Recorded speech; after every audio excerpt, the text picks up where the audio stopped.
Today I'm going to take you through the process of making chicken broth and canning chicken broth. First thing is keep all your scraps. I got some carrot tops in there, some mushroom stems, some onion peel, and then I'm going to put in extra because I don't have very much. When you put in onion, do not put in the root end. It will make your broth bitter. But you do want these parts, this golden part. You know all the grandmas that make that beautiful golden chicken broth? This is why, because this thing. I've used bits of zucchini before, asparagus, basically any vegetable you can put in there. I have not tried many of the other root vegetables, but this is the basic. And I have a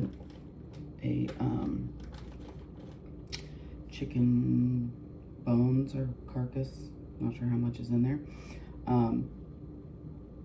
that I had gotten a rotisserie chicken from, and I'm gonna put that together with all of this, and I think I'm gonna put it in the Instapot just so it gets done quicker, because then I'm also gonna bring up all of the chicken broth from the basement that's in the freezer, bring it up, it's all gotta thaw, it's all gonna get mixed together. So if you use asparagus in the last one, use the mushrooms in this one, for me it doesn't matter.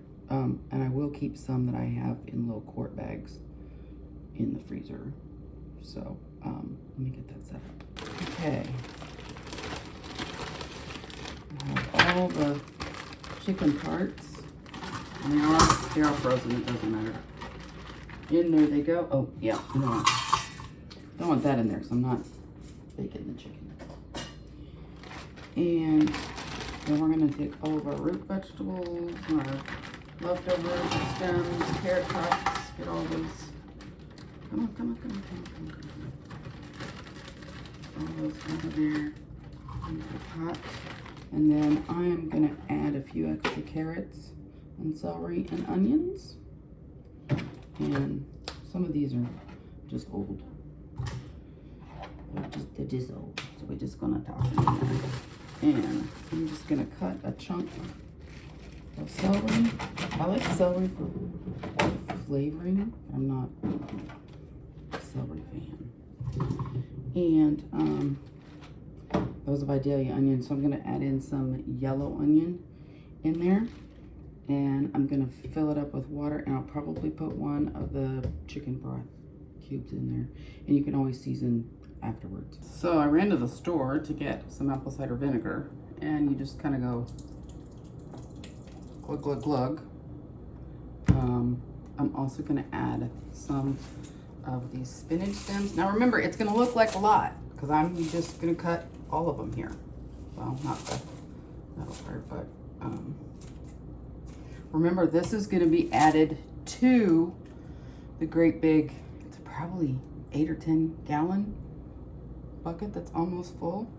I have some sage, some rosemary, some parsley, some tarragon, and it looks like a lot, but this pot, remember, is gonna be all the seasonings to go mixed with the others. And found a little bit of broccoli.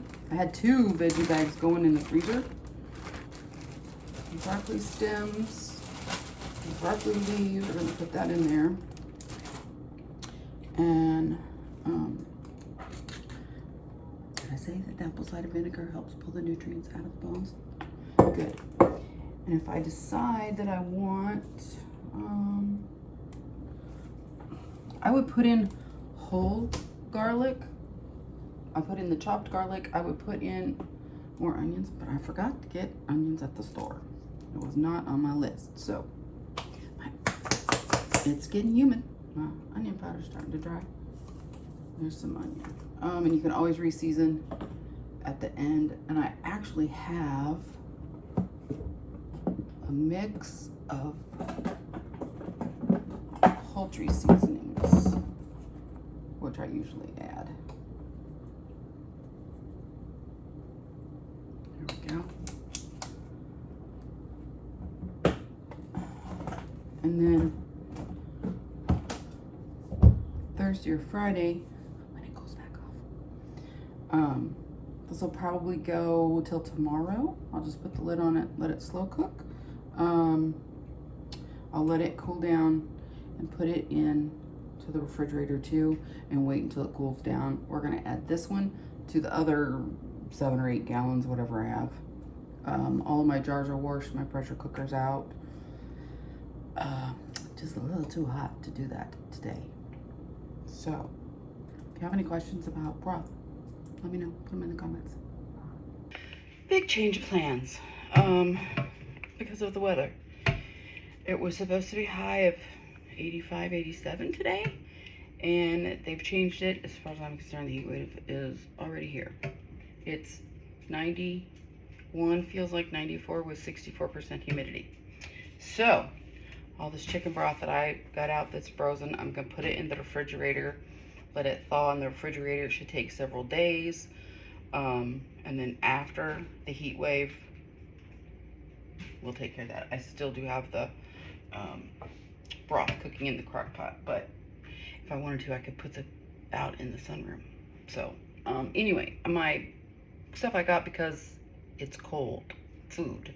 I got it out of the Instapot, and it looks a little dark, but that's normal just because it was the Instapot. And I know it looks shiny, but that is all the chicken fat. So it's out on the stove, it's touchable. It's gonna continue to cool off here before I put it in with the rest. It's been several days, maybe even a week. I was working on getting this edited last weekend, and I went, where's all my filming? I didn't even have weird little bits that would have shown that I was filming when I thought I wasn't filming. So I'm gonna talk you through this. I'll show you what I can.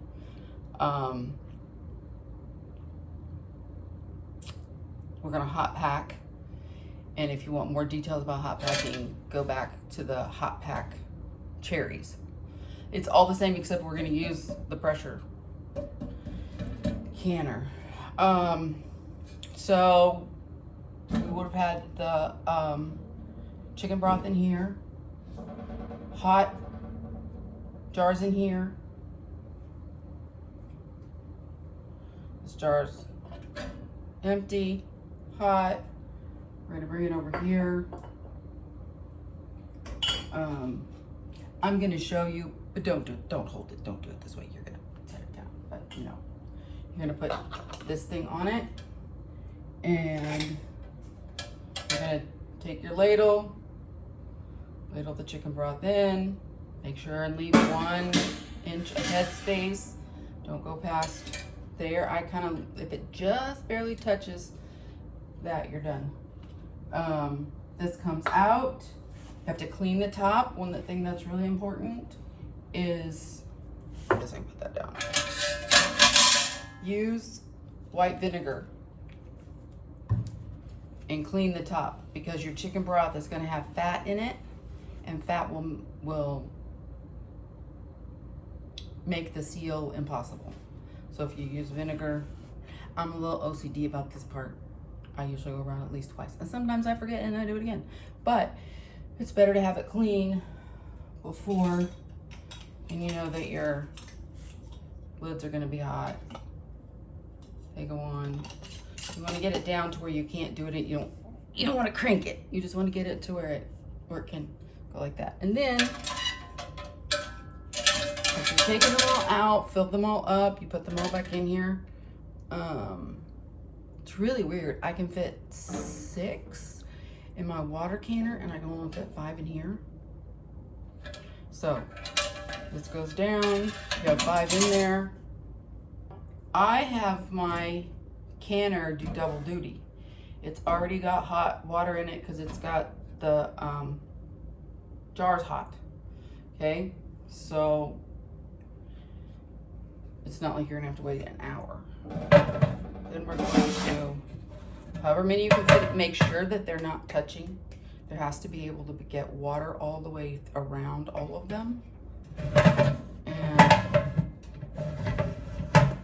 I can, it has to go on right because there's one spot that it has to click, it has to catch. There'll come a point it'll go and it'll click down. Now this is for mine, like I said, you follow your manufacturer's suggestions for your canner. This is a manual one. You want to make sure that this is working, that it moves. You want to make sure your that's where the steam comes out. I can't remember. Your release valve is clean. And you're going to turn on your gas for me because I have a gas stove to high. You're going to wait until this gets to 10 pounds of pressure. That's what my manufacturer's recipe says for chicken broth. And then don't leave. You can't. You cannot. You have to stay. This needs to stay at 10 pounds of pressure for whatever your manufacturer's instructions say. Mine were 25 minutes for quarts because I did quarts. So I have to put mine on high, get it really close, turn it down to medium. When it gets to 10 pounds, I put it down to low, and then you have to stay. I mean, like, you can go run to the bathroom or let the dogs in, let the dogs out, but this little puppy here is important. You have to know it stays at 10 pounds of pressure. Because if it gets over to here, you're gonna be buying a new kitchen because it can explode. You don't want it to, so you want to make sure it stays at 10 because 10's way up here. Okay, so you don't start the timer until it gets to the pounds per pressure that your manufacturer says. So then you have to let it sit, and you just have to let it sit, and you have to let this come all the way back down to 0. You're not going to get the lid off until it gets down to 0. So it's 1 for 25 minutes. I've been here, I've gone and let the dogs in and out. I know it's been at 10 pounds for 25 minutes. It's cooled down, it's back to 0. I'm gonna be able to push the lid and it comes back off. Always. Turn it this way. There's a lot of hot steam gonna come out. It's gonna burn you if you do it the other way. And you can even get burned at this point. I mean, I got burned last time going over trying to get a jar. So, probably your little metal pieces are gonna be sticking up. They're not gonna be folded over on each other. You get a hold of those, bring it back up. You'd have 5 jars here. You're gonna have a towel over on the counter, just like with the cherries. You're gonna take it out, careful with it, set it down on the towel. You're gonna, I always put mine over against the wall because it's the farthest away, and then I continue to work here. And when these are done, they go all the way over there. And you do the process again. Hot jars, fill the jars, clean them off. White vinegar. Hand tighten. Put them back in, put it down, lid on, get it to 10 pounds. 25 minutes for quarts. It's my instructions for my manufacturers. You follow your manufacturers. Make sure it stays at 10 pounds. You know, if it's at 9, 9.5, 11, you get that little bit of wiggle room, but that's when you adjust. You know, wait till it gets to 20 to adjust it back down to 10. And there's no double up for shorter time. Doesn't work that way. Fill the jars back up again, put the lids back on, put them in, put it down. Do that until you're done. I ended up with 13, I think. I think I had 13 and one of them didn't seal. So I thought that was pretty good. I actually had more chicken broth in the freezer that I didn't realize I had. But that's Really, the only difference is your canner, and when you get your canner, you read your instructions and follow what your instructions say. I have never cold packed and then canned with a pressure canner. I don't know if that's possible, but there's recipes all over the place that you can look into. And I thought about actually going, and bringing up the chicken broth jars, and I thought, it's 115 degrees heat index outside. That's not gonna happen today, but you get the idea. If you have any questions, let me know in the comments. Excuse me. Also out of the garden, I finally harvested the rutabagas. Kohlrabies. Then they're kind of like a rutabaga, and a parsnip, and all those. It's not, but it's not a root vegetable. I have 3. There is a slaw recipe you can make with them. You cut it really, really small, like really angel hair. I didn't do that. I cut mine up and made them like French fries and put them in roasted roots. I didn't like them. Maybe it's just too old that it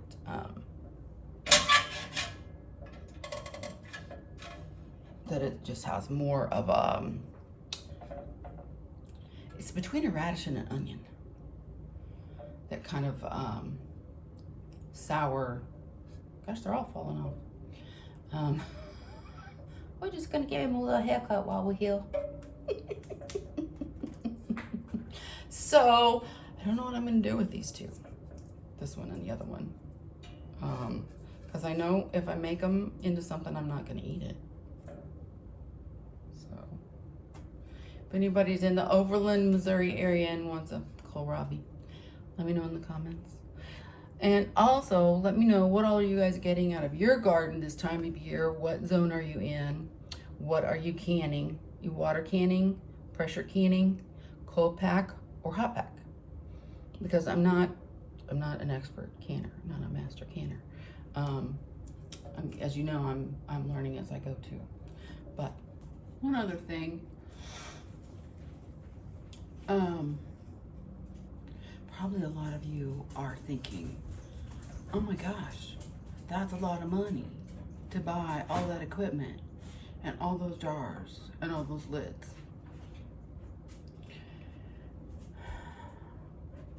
The water canner David bought because it holds 5 gallons of water when we lived in Indiana, and Hurricane Ike came all the way up from the Gulf and did a number. We lived without electricity for a week. So that was basically free. We'd already used it for what we needed it for. The canner that I have, I bought new. You can buy them at garage sales. People get rid of them on Facebook Marketplace. I just wanted mine to have the warranty. I wanted to know that the seals were good. I think I spent $45 to $50 on it. It also came with the tongs and the large size ladle. I think it came with the actual ladle with a handle, and it came with the one that fits in the jar. And of course has a recipe book and all that stuff. But I bought it maybe 8-10 years ago. It was before I had cancer. It must have been 10 years ago. I'd already water canned tomatoes. I think I have 12 or 15 pints of tomato juice downstairs. Then a friend of ours loaned us their canner.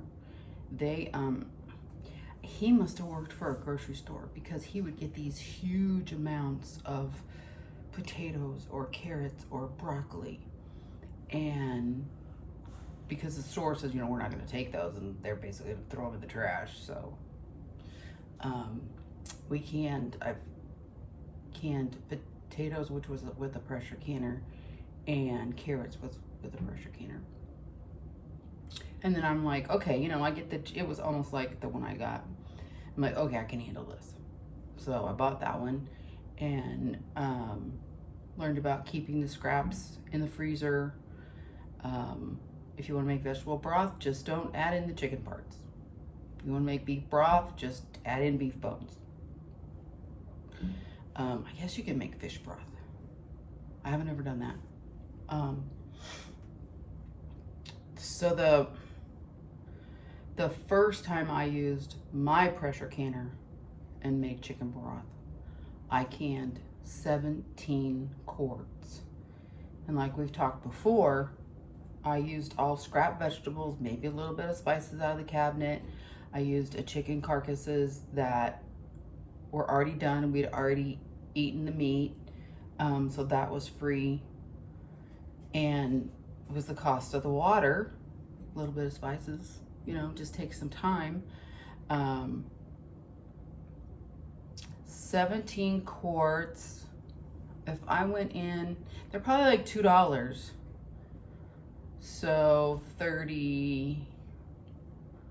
I almost paid for the canner with the first canning of chicken broth. So anything that I can now, the canner is already paid for. We're not going to take that cost in. A lot of the canning jars I got free. Sometimes they'll be free at garage sales or somebody's just giving them away on Facebook Marketplace. I did buy some at one time. 2010 maybe. I was hoping to have a really big garden and I was really gonna can, and that's when I was in the accident, when I got rear-ended. So that wasn't a possibility. I still had to go out, you know, and work with the pole beans because they were up high and I could be right here and I didn't have to look down or look up, but we definitely did not do the big garden like we thought we were going to. So those, you know, those were bought long enough ago and some of them I got free. Not gonna count those. I did the same thing with the lids and the rings. When I caught them on sale, I'd grab some. And